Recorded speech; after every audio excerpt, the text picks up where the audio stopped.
Yo, what's up? It's your boy Nimbus nga pala at muling nagbabalik para sa reaction video. Ayun, at mga kapatid, mga kamonay, nandito tayo para panoodin ang reaksyon di umano ng ibang mga donggalo kay Looney, no? Ito ay basahin natin. Habang tumatagay sila Bugaw, Oman B at Don Deng sa gitna ng kwentuhan, napunta ang topic kay Looney at napag-usapan ang mga binitawan niyang pahayag patungkol sa Ghetto Dogs, no? Donggalo, old school at iba pa. Kaya napagkasunduan nila na gumawa din ng reaction video bilang sagot sa mga nakaraang napahayag ni Panutsa. Panooring mabuti ang mga naganap. Okay, ito mga kapatid, mga kamunay, hindi na natin papatagalin to. Intro.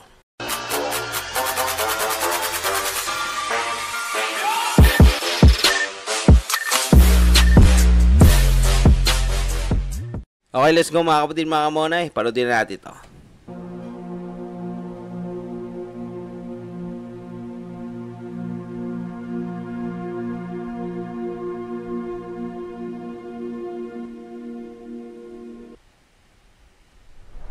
Loading.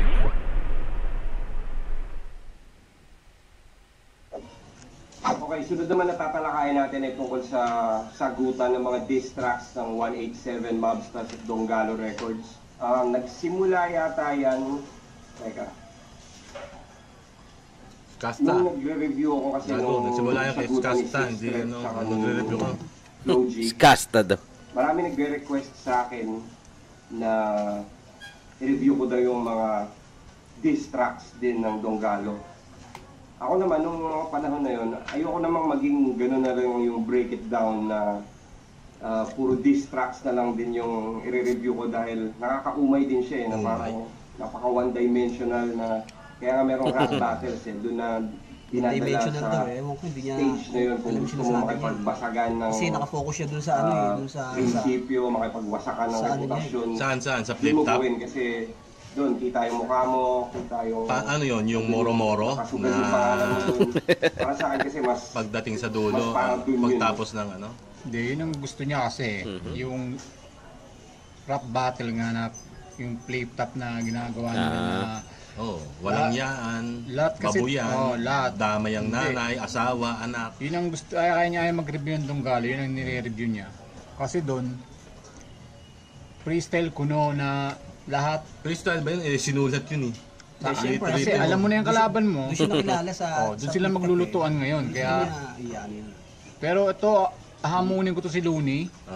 Pag-freestyle kami nito, walang hindi niya ako titirahin, hindi ko siya titirahin, pero bubunot kami ng topic. Oo, topican, no? Kumbaga, bunutan ng topic yan.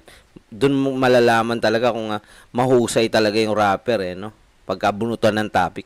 Napakadali kasi pagka basagan lang, eh. Doon ko siya hamunin, tas may beat. Walang lyrics. May beat. Hindi a cappella. Hindi mo alam kung sino makakalaban mo. Yung sa flip top, lilinawin ko lang, hindi freestyle yun kasi pinaghandaan nila yon, sinulatan nila yon, inaral nila yung makakalaban nila, nag-prepare sila ng lyrics. So hindi freestyle yun. Tama. Flip top, hindi ko alam ang definition ng flip top pero... Kaya ayaw niya i-review yung sa Donggalo. Ganun gusto nila scripted. No hate kay no hate kay Enigma. So saludo ako sa ginagawa ni Enigma, malaking bagay. Yeah, shout out kay Enigma. Yan, at nagkaroon ng barilan ng barko. Yan sa kultura, sa movement ng hip-hop. Isa yan sa mga diba? Ang difference between nung ginagawa lang sa flip top tsaka dun sa diss track. Kasi sa diss track, sinabi niya na diba, na pwedeng gawin na lyric, parang din written format din yung dating. Sa flip top ganun din halos nga isang kwarto pa nga sila gumagawa ng ng topic Tapos pagdating nun, napakadali nun sa flip top kasi 1 week before, tsaka nagbibigayan sila ng alam mo na kung sino mga kalaban mo. Paano mo na kung pantitirahin? Nagtutulungan sila kunyari. Mag-uusap na yata minsan Nag-uusap sila syempre. Tapos mag-uusap muna, tapos mamaya mag-aaway. Para pagandahin mismo yung yung ikilalabas. Respect naman sa... Syempre, di ba? Hihingi ng tulong sa kapwa ka-flip top nila na ano ba yung ganito parang mag-brainstorm sila para lumabas na maganda yung entertainment. Hindi katulad sa Rap Olympics. Hindi mo alam kung sino yung makakalaban mo, bubunutin mo kung sino yung makakalaban mo. Aha. On the spot. At ang first Impromptu. kalaban nyo, Oo. yung topic na bubunutin nyo. Wow. Tsaka Yung na kayo topic talaga. Pagdating ng finals, kung sino yung makakalaban mo, doon mo lang babasagin yung kalaban mo. Pero gusto ko lang i-stress out, malaking bagay yung ginawa ni Enigma. Oo, malaking Napalakas niya yung hip-hop sa Pinas. Aha. Sa pamamagitan ng flip top. So yun. Sa pamamagitan ng flip top tsaka Enigma, hindi dito kay Boy Panort. Boy Panort. Panort Kasi side. ako, Gusto ko lang linawin ang isang malaking pagkakaiba ng battle rap sa diss track. Ang diss track, battle rap muna. Sa battle rap, yun nga, moro-moro, tirahan, wasakan ng dangal, damay-damay, pamilya, asawa, magulang. Pero sa bandang huli, kamayan, bati-bati. Pero dito sa diss track, real talk to, real talk. Kung ano yung nararamdaman ng mga artist, yun yung nilalabas nila sa kanta. Minsan, natutuloy pa sa totohanan, sa totoong buhay. Nangyari na yan dati, di ba? Nagka-demandahan pa, may nakulong. Totoo yan mga kapatid, mga kamunay. Minsan nagkaka-personalan tayo sa distrakan no? So, yun yung malaking pagkakaiba ng diss track sa Rap battle. Rap. Yun lang. tsaka kasi yung ano bang gusto ginagawa, niya hindi sabihin? kaya ni Ano Looney ba? yung ginagawa ng Dunggalo na sa mga Rap Olympics. Ako, Yun, hindi kaya daw ni Looney yun, mga kapatid, mga kamunay, no? Na mga nagagawa ng Dunggalo na hindi kayang gawin ni Looney, no? Meron siyang hindi kayang gawin. taga-Hagunoy tatay ko, nanay ko, taga San Ildefonso. Literal na Bulacan ako, bayan ng Makata. Bulacan. Yun talaga maraming hari ng tugma, hindi tulad nito ni Hari ng tukmol. Ano bang dinidifferentiate Oo. niya between Kasi- dun sa diss track sa flip top? Hindi, sabi niya kasi, yung mga diss track dapat dalhin sa flip top. Yun yung sabi Aha. niya, di ba? Na, Ako maliit pa lang ako, nakakapanood ako ng Balagtasan, kaya ako natutong mag-rap. ang lalim niya. Dahil Balagtasan. school. Oo, talagang... Balagtasan yung pinapanood ko. Old school yan, balagtasan. Old Oo. school. Hindi, pero kung titignan mo, yung flip top, scripted yun, di ba? Oo nga. Sa diss track, hindi naman pwedeng halimbawang tinira mo yung Real isa, sabay i-message mo siya na, Oy, titirahin joke kita. lang yun ha. Joke lang to, ah. Joke lang Joke yung lang. base tayo. Gago niyo yung listener tsaka yung viewers. So, sa diss track, Dapat- kung ano yung binitawan mo, panindigan mo. Tsaka dapat, Tama. dinifferentiate niya din ni Tukmuloy. Tukmulo doon. Na kung ano yung basihan niya sa flip top ng at sa basihan niya sa diss track. Kasi parang nag-focus siya doon na mas more on malakas daw yung dating nung ng flip top battle eh. Si Badang daw, may pasok sa standard niya. Mamaya panoorin parang natin. nila Si yung- Badang. Excited ako eh. Si Badang daw, pasok sa standard niya. Sige, tuloy natin. Sige, tuloy mo naman. Tangking. Yung diss tracks kasi para sa akin, napaka 90s, napaka 90s 2000s yung na diss way. track. Oo, yung 90s kasi na ano yun. 90s na uso Ipakita yun. yung lyrical supremacy mo eh. Tapos, hanggang sa nakakatanggap na ako ng comments na Sa lahat naman ng si Looney, Sa lahat ng kanta, kaya mong i-express ang lyrical supremacy mo. Siguro yung sinasabi niyo tama, doon sa flip top, may kasama ng entertainment, yung pag-arte mo bilang, di ba? Siyempre, sasamahan mo ng arte. Yun na nga. Papakita mo yung Hindi appearance mo siya- na umaarte ka, ganun. Parang, pero yung diss track, pag ginawa mo yun, siyempre buong puso mong ginawa yun. Oo, Hindi- iba hindi- yung diss track eh. Scripted eh. Hindi gaya ng flip top pag May ginawa mo costume siya. pa nga minsan, di ba? Oh, may costume May costume pa. Ayun, sige, ipaliwanag niya, bakit ganun? Eh, di ba Kaya more on nasasabing entertainment yun? kaya nasasabing moro-moro kasi nagko-costume pa, may props. O, di ba? Kumbaga scripted, palabas lang, no? Palabas Dapat, talaga, palabas. i-ano niya rin yung ng diss track, hindi yung nag-base siya dun sa isang dimension na sinasabi niya dun sa... Pero lilinawin ko lang din, marami din tayong tropang mga veterano diyan sa flip top. Marami naman dyan. Yan, si Oo. Respeto tayo dyan. Peto rin. Ito lang isang kupal na tumpukin ng inang nagmamagaling na to na humit-hit ng high grade kung ano-ano pinagsasasabi. Pero hindi naman namin nilalahat. Tuloy mo nga yung niya, sinasabi Tuloy niya para natin. magkaroon tayong liwanag sa kukote natin. Liwanag sa dilim. Oh, Zayna, tayo na, nasilaw na sa noon ni Review Panchan. yung diss track ng Dunggalo kasi kumbaga dinadaanan nila ako sa reverse psychology. Hindi ko alam kung mga fans yun o mga Hindi, full house. hindi reverse psychology, direktang tira. Ikaw ang tinitira. Kaibigan niya si ganito, kaibigan niya si Skastakli, pinagtatanggol niya, konsentidor. Tapos, biglang nagkaroon ng track, yung, hindi ko alam, yung Ghetto Dogs. Dati kasi yung Ghetto Dogs, nakikinig talaga ako sa Ghetto Dogs nung bata pa ako. Yung una kasing Ghetto Dogs, tsaka yung second batch ng Ghetto Dogs, sobrang solid talaga no. Yung unang Ghetto Dogs, nandun sila Sight, nandun sila Jeffrey Tam. Second batch ng Ghetto Dogs, nandun sila Ali, nandun sila Decoy. Ibang klase yung Ghetto Dogs dati. Yun nga, si Andrew E, si Pooch. Maganda rin yung ginawa niya dun sa Ghetto Dogs. Although mas nagustuhan ko yung unang Ghetto. Hello? Ayun. Ano? Nagkaroon ng konting Kanyang trabaho. commercial. Ghetto Dogs dahil yung tinatopic nila dun yung So, may respeto sa kanya. tinatopic nila yung criminality, Andrew E. yung mga injustices sa Pilipinas. Pero may respeto Tama naman. ba? Parang mas may substance. Nakakaintindi ko. May Pero kasi respeto siya kay Andrew. nung pinapakinggan ko, Oh, mayroon pang syempre. Sinabi niya na eh. may nag-diss sa akin Kaya lang doon yung na isang, binabanggit kilala nila, ko sino yun. yung Ghetto Dogs 3, Ah, wala na siyang, actually. Tapos, wala nang dating sa nung na-figure out ko na, okay, grabe talaga yung epekto ng lockdown sa lahat. Kumbaga, dahil Grabe dati, epekto ng lockdown. naalala ko itong Salbakuta ilang beses ko na nakasama to sa show. Wala naman silang sinasabing, kumbaga wala silang masamang tinapay na, wala silang pinapakita sa akin na masama. Ilang beses na kami nagsama sa mga TV shows. Aha. Tapos, nagulat na lang ako na may mga nagsasabi na dinis ka dito. Tapos yung issue daw, dahil sinabi ko daw na walang old school, na new school pa rin lahat. Oo. Naisip ko, yung Gago ka interview na eh. yun, ginawa ko na yun more than 1 year ago. Tapos parang hinalongkat. 1 year ago, 5 years ago, 10 years ago. Mali pa rin eh. Mali pa rin yung sinabi mo. Palusot, para i-diss ako, para sumagot ako. At ako naiintindihan ko kung ano yung intention at yung motivation behind dun.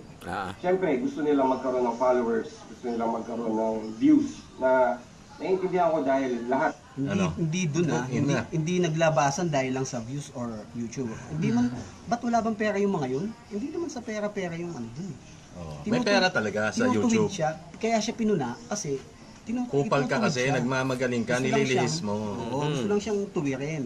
Nililihis mo Kaya yung tanggapin. ano, Pero yung ang sagot niya, history ng kaya siya, Pinoy ang, hip-hop. di ba ang sagot niya, bakit daw siya dinis or ano kasi daw dahil sa pandemic issue, ano ba nga, di ba? Pandemic season ngayon. Para kumita. Oo. Magkaroon ng Parang, views, recta, followers. diba? Parang ganun. Pero Oo. hindi naman siya tinira din. Parang inano lang siya eh, kinokorek lang siya doon sa sinabi niyang, yun nga, yung sinabi niya na walang old school. Siyempre, may aalma, yung mga luma. Mga Subgenre. artist, oo. Pero yung, yun, lalo pa yung sinabi niya dahil, kaya siya tinira dahil pananaw niya na humahabol sa views, sa mga followers, sa subscribers. Pero, ang laking ano nun, laking sampal sa, ano nun, hindi naman pera hinahabol dun eh. Diba? Kasi, syempre, may mga, Ano ba inaabol? yung ano, kinokorek lang siya. Oo, yung maling Kinokorek sinabi lang niya. siya. Hindi naman yung, kasi di naman niya alam, kilala o yung, ano na, may, baka yung iba dun, mas, may pera pa sa kanya eh. Mas Pwede. Di ba Pwede. parang dati naalala ko na kwento mo nun nung nagtatrabaho ka pa sa ano, sa may Tomas Morato. Oo. Parang ipapartner ka dapat sa kanya? Anong dati, Oo, nakausap ako ni Kiko noong Francis 2004 M. Oo. na parang nagpapatugtog ng rap noon eh, tapos lumapit siya, sabi niya, sino papatugtog yun? Tapos lumabas ako, sabi niya. Tapos tinanong niya sa akin, Tagalog rap, saan ka? Ano ka? Sabi ko, sa Dunggalo po ako. Si Francis Si M. Francis yan, mismo. ah. Tapos, sabi niya, gusto mo pasok ka sa akin ng demo kasi may niluluto ako eh. Kilala ba si Looney, sabi niya. Ang sabi ko noon kasi 2004, sabi ko, sir, 2004? sir, pasensya na po, never heard eh. Eh, dahil hindi ko naman talaga siya kilala noon, 2004. Eh, tayo, di ba, 1998, 97 tayo nag-start. 96, 97, 98 tayo napansin, 99 tayo ginawa ng kanta, sama doon sa album ni Kuya na ano. yung Wholesome Oo, One. di ba, 90s. Oo, hanggang 2000. So, lilinawin ko lang. Nung time na yon, hinahanapan ni Francis MC Looney ng kapartner. Parang ganun. Di ibig sabihin, hindi pa sila partner ni ni Ron Henley. Hindi pa Wala siguro. pa, hindi wala ko pang alam. Parang Ano yung linulog. grupo nila?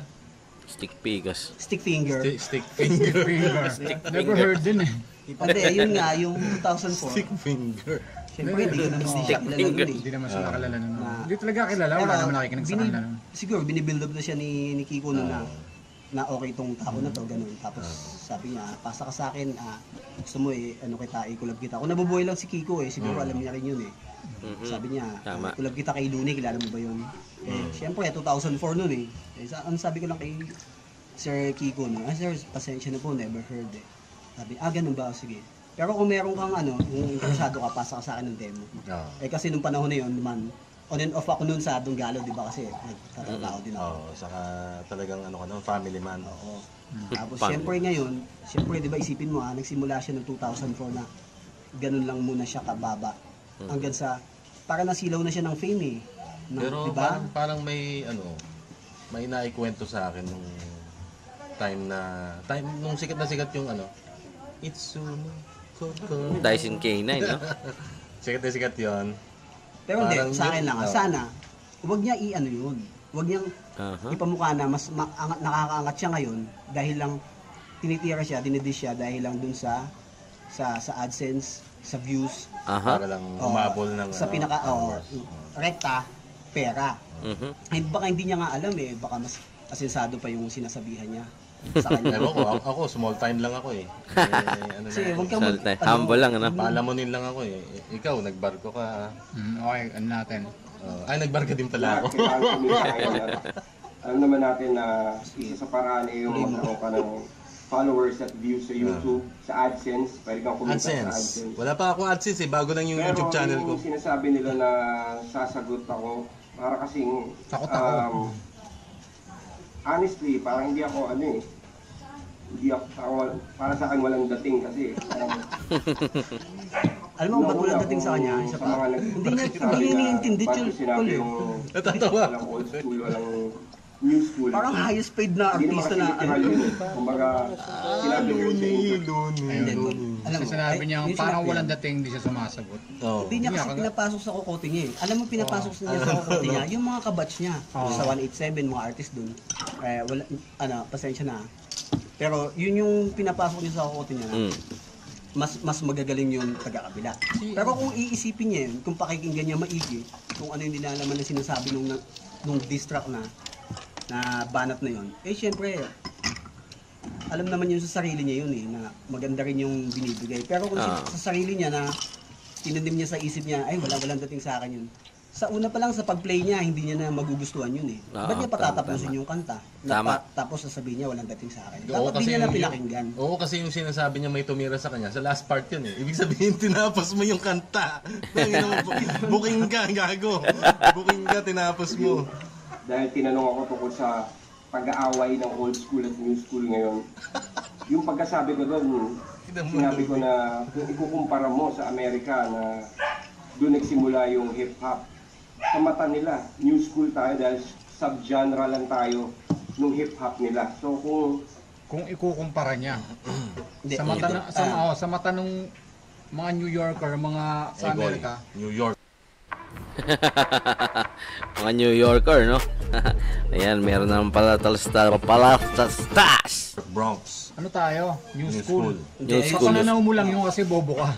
Hindi, totoo yun. Ibig sabihin, Nung dati pa, nung bago pa lang ang siguro, hip-hop baka dito nagkamali sa siya, Pinas. i-play mo ulit, baka meron siya sasabihin mo. Hindi, kasi- balik natin. Baka meron siya sasabihin. kasi nung may old school na rin tayo eh. Yun lang kasi hindi niya matanggap sa sarili niya na sa may old Amerika school. na Old doon school. nagsimula yung hip-hop. Doon naman Sa talaga mata nagsimula. nila, new school tayo dahil new school. sub-genre lang tayo nung hip-hop nila. So kung Hindi tayo sa tayo, genre. mag-aaway tayo dito dahil i-segregate natin yung kultura natin sa old school at new school, pag-aawayin natin. Tingin ko napakalimitado. Hindi pinag-aaway ang new school at old school. Walang problema sa new school sa old school. May ibang new school lang na kupal. Tulad ni Bibe, Kumbaga, depende Bibe. sino ka eh. si Kung Promdi, Kung ikukumpara mo si kay Francis M, Siya. Psychedelic, Old school ako. yung mga Old school siya. buong tropa Pero kung ikukumpara mo buong ako tropa kay nagdodroga. Nick Maguilo, kila Scott Yun lang, Stanley, yung mga yun magiging lang. old school ako. So, walang sense. Kumbaga, ang meron na siguro old Kaya hindi kasi tumatanggap na old school siya. Oh. Nagpapabata to. Diba Eh. karamihan ng old, ano, iba na siya old school. Old school eh. Hindi, paano niyo sinabing walang sense na Oo. kinumpara siya sa mga bata Kasi, na old hindi, school oh, siya? hindi, ano to, pag, anong- kaya to, ayaw niya matanggap na old school siya. Gusto niya makapagsabayan kay Skasta Flea. Wala namang problema doon. Oh, walang problema dun eh. Kung gusto niya, di magpaka old school siya, basta magpaka new school siya. Tayo nasa old school kasi tayo eh. Diba? Nakarinig na ba siya na ginaya natin yung kanta ng ano, Ex-Battalion? Natapusin mo nga yung sinabi niya. Bakit daw walang sense yung ikukumpara siguro siya yung sa... mga paraan kung paano gawin yung mga bagay.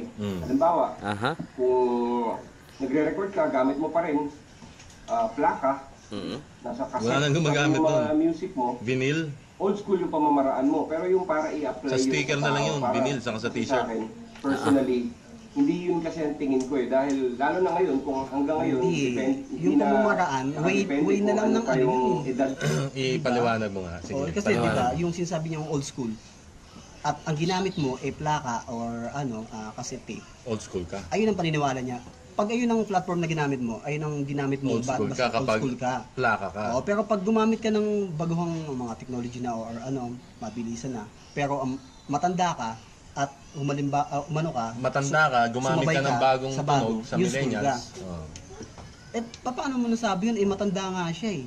Tapos, kunyari, edad niya 40, nakikipag-collab siya sa bata ng Si 20. Dr. Dre nga, di ba, nagpo-produce ng mga ano, mga new school na Aha. beats. O, di new school si ano, Dr. Dre. Kasi ano eh, yung ano niya, pagkakabuod niya dun sa old school. Eh, ano eh, yun nga, Hindi yung nga gumagamit ano ng eh, mga lumang baloktot yung ano, lumang gamit. baloktot yung pananaw niya eh. Ewan ko ba dito Baliktad, no? mo, pwedeng matanda ka na, pwedeng matagal ka na nagsimula sa pagrarap. Pero kung active ka pa rin ngayon, nag-upload ka gumagamit ka ng bagong teknolohiya, Oh, Dr. Dre, bagong technology. gumagamit ka ng bagong tunog, ng hip-hop, New sound. bagong beats. Yeah, new Siyempre. sound. Technically, new school ka dahil bagong eskwela na to eh, bagong No. pamamaraan na to kung paano Mali, hip-hop. maling. Hindi naman to katulad pa rin ng dati. So, Maling naisip ko, ang ano mo, naiintindihan baloktot. naman nila yun, ginawa lang nilang paraan para Hindi. magkaroon ng reason para i-diss ako, para Aha. siyempre pag sinagot ko yun, magkakaroon ng views. Pero yun nga, Hindi views yan ng views eh. Kumbaga- Hindi naman porket i-dish siya magkakaroon ng ano ang habol ng gumawa ng diss track sa kanya views eh. Kasi nga, Aha. ang Bakit sino ba siya feeling niya, gaano ba siya kasikat na? yun nga ang feeling niya nga, kapag sumagot siya, Ah. parang ano, magbubulusok ang mga ano, Oo. views, comments. Yun ang tumatak sa isip Parang niya eh, na napaka-superstar na napaka-superstar na, niya. ano. Superstar. Sikat si Looney, oo, talagang Oo, sige, respeto sa kanya. sa flip top. May Di ba pangalan siya ba ang defending champion sa flip top? Hindi ko naman nanonood nun eh. May pangalan siya, kilala siya, oo, ng mga bata. Halos nga anak ko, kilala siya ng anak ko. Pero ibaba naman niya yung ano niya, yung ego niya. Sumobra ang lipad eh. Sobra na eh, Sobrang pare, sobra ano. na. Kaya doon nagagalit sa kanya. Kasi Mm. sobra na talaga, hindi naman dapat ganun. Sumobra Pananaw yung- niya sa buhay niya. Believe sa sarili. Oo. Ako, mahirap yun, nakakabaliw yun. Pag sobrang bilib mo sa sarili mo. kung ganong kalidad ng lyricismo at atake, siguro maganda yun kung nasa year 2001 pa tayo, year 2000.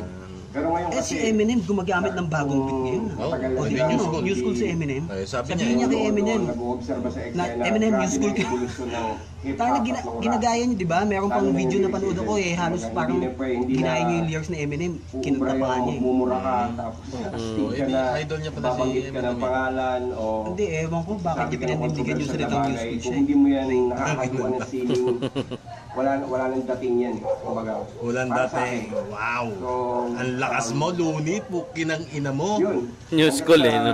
Yun nga, sabi, naisip Natal yung mga aso, wala no? akong sumagot dito dahil Ayan yung ginagawa mo, sumasagot ka na, gago, tanga. tingin ko, Sumasagot ka na. Dadaan ba? Kumbaga, kung hindi ka mag-e-evolve, wala.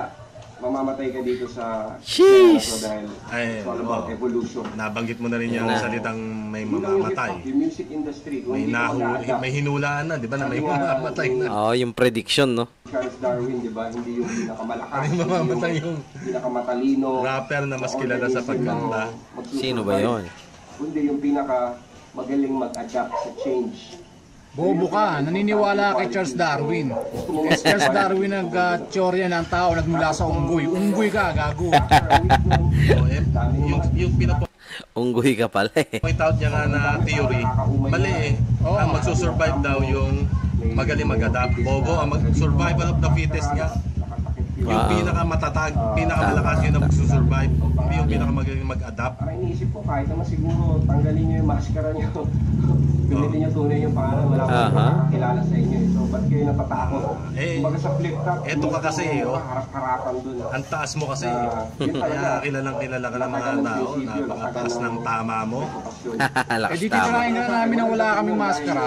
Oo. Sa flip top, ilang beses Dapat na ako sumagot ka. na-call. Ilang beses na Oh, ginagamit. yung pala request niya eh. Natanggalin yung maskara. O sige, lalabas kami. Bilang Dondeng, Bugaw, Oman B. Hintayin mo ha, hintayin mo. Hintayin mo lang, putang ina mo. Sasagot ako. Ayan na, nagbanta na. Pero nung narinig ko yung ginawa nung 187 Mavs, tapos napailing talaga ako. Oo. Lalo na yung Sige Kahol.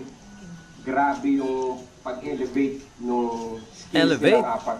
Ni Mike Cosa. Sagot ba nila yun? Yung sige kahol, sagot ba sa ayawan niya? Grabe Hindi yung naman nila. detalye ng lyrics nila. Lalo Eh na hindi yung yata Smart updated Guys. tong si Kumbaga, nakita Peter ko talaga Panotcha eh. yung- Siyempre, nasubaybayan ko sila mula dati. Nakita ko kung paano nila In-elevate. ni-step up yung game Wow. nila. Bias Yung na game bias. nila. Yung Siyempre, one-sided siya paraan eh. nila kung paano Grupo umisip niya yun, ng mga siya pa. konsepto. Elevate. One-sided ka kasi. Grabe, Hop. Lulutuin ko ang favorite dish ng aking sister na si Ano yan? Dayan, Nagkaroon ng using corned beef. Highlands Gold corned beef. Okay, ayan. Meron tayong video. Home loan. Ayan, meron tayong mga ads Meron dito. tayong isang tropa dito. Idol po ba si Looney? Patalastas. Ay hindi. Ano masasabi mo kay Looney? Yung, napanood mo yung ano niya? Yung video niya? Yung mga pinagsasabi niya? Ano masasabi mo na? Ano ako, parang dugali Dito pa ka, rin ako. baba ka muna ng konti para makita ka. Shoutout muna, pakilala ka. Shoutout, Nandi. Yon, Nandi. Dunggalo Records pa rin favorite. Iyan Yun, no? Bias yan eh. Eh, ganun talaga. Pag nag-review, tropa nyo, bias sa inyo. Diba? Pag tropa namin nag-review, bias sa amin. Ganun talaga. Tayo magagawa doon. Pailing na lang ang narinig ko yung Sige Kahol. Tapos nung isang araw, naglabas na naman si Smart Glass ng dalawang tracks. Sa isang araw, back to back. Yung ano yan, Ano yan? underground, ano ba? Underdog. May part 1 yun, Underdog, saka part 1 and 2. 2. Ano nga ba yung title nun? Underdog, 1 and 2. Title, pero Eh, kakasabo mo yan, kaya Kumbaga, mental block. i-diss ka ni Oo, mental Smart block Glass yan. na Yung, Na may mental block na. ka na lumabas Bawas- ng bahay. bawas sa Ka na bisyo. mag-upload ng kanta, kumbaga, tinatawanan ka na ng buong industriya ngayon. So yun, Pananaw niya yun. actually, tinry ko makinig ng isang kanta nung Dunggalo. ano kanta yan? Ah. Ano talaga eh, hindi talaga siya aabot sa standards. Ooh, Kumbaga, tinde. respeto sa effort nyo. Ano standard ba yan? Electric fan? Ginagawa nyo Parang mataas pa sa artista to. makapag-survive pa. Ano yung commercial na ng standard? Yung tibay, ano? Pero wala. Ang lakas ng hangin talaga nitong standard electric fan na to. Pupilangin na to. Sa mga nagtatanong kung ano yung Malupit ang standards, no? tungkol sa mga Opinion mo, one-sided Opinion mo. ka. Yun, straight from the horse's mouth. Alright, ang Pwede opinion natin mo, i-discuss ikaw ang hari na tugma. sa mga pinag-usapan Ang opinion ko, pag nagkasalubong tayo, may bubulagta. Pag-uusapan natin. Yun, yun, yun. Tandaan mo yan, Looney, ah. Lagot ka. At ang huli natin tatalakayin ngayong araw na to Ina mo. ay yung bagong album ni Okay, ayan mga kapatid, mga kamonay. Nasaksihan natin ang reaksyon ng mga kuya natin sa Dunggalo, mga kapatid, mga kamonay. Ayan. At yun ang kanilang opinion at kanilang masasabi, no, kay Looney, sa mga sinabi ni Looney doon sa kanyang pahayag, no, doon sa kanyang reaction din, no. Ayun, so ayun mga kapatid, mga kamonay, hanggang dito na lang hanggang sa muli. Huwag nyo kakalimutan mag-subscribe sa aking YouTube channel, Nimbus TV. I-click nyo na yan at syempre huwag nyo kakalimutan click yung bell button para lagi kayong updated. Peace out.